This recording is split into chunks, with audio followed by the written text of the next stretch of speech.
بسم الله الرحمن الرحيم. اللهم صل على محمد وآل محمد. السلام عليك يا ابن رسول الله، السلام عليك يا ابن أمير المؤمنين، السلام عليك يا ابن الصديقة الطاهرة فاطمة سيدتي نساء العالمين.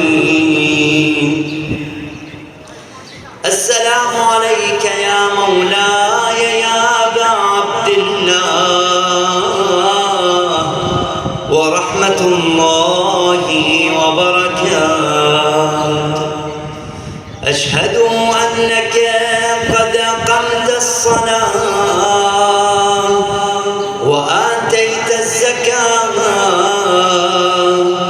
وأمرت بالمعروف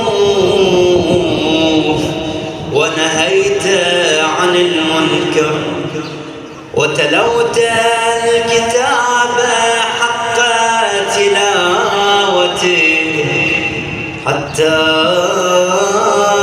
أتاك اليقين،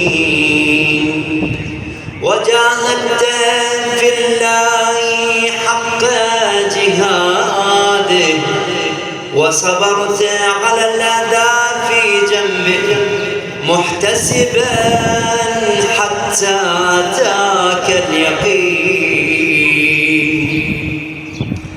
أشهد أن الذين خالفوك وحاربوك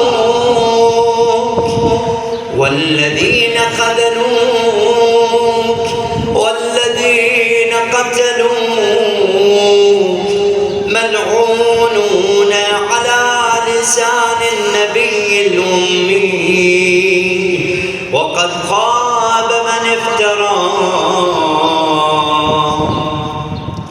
لعن الله الظالمين لكم من الأولين والآخرين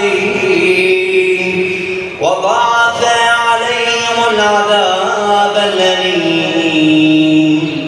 أتيتك يا مولاي يا ابن رسول الله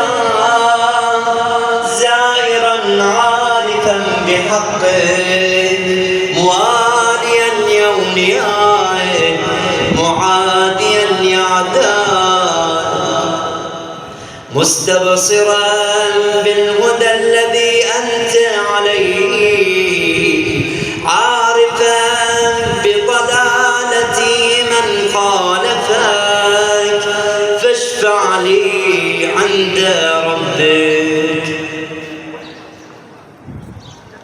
السلام عليك يا حجة الله في أرضه وسمائه.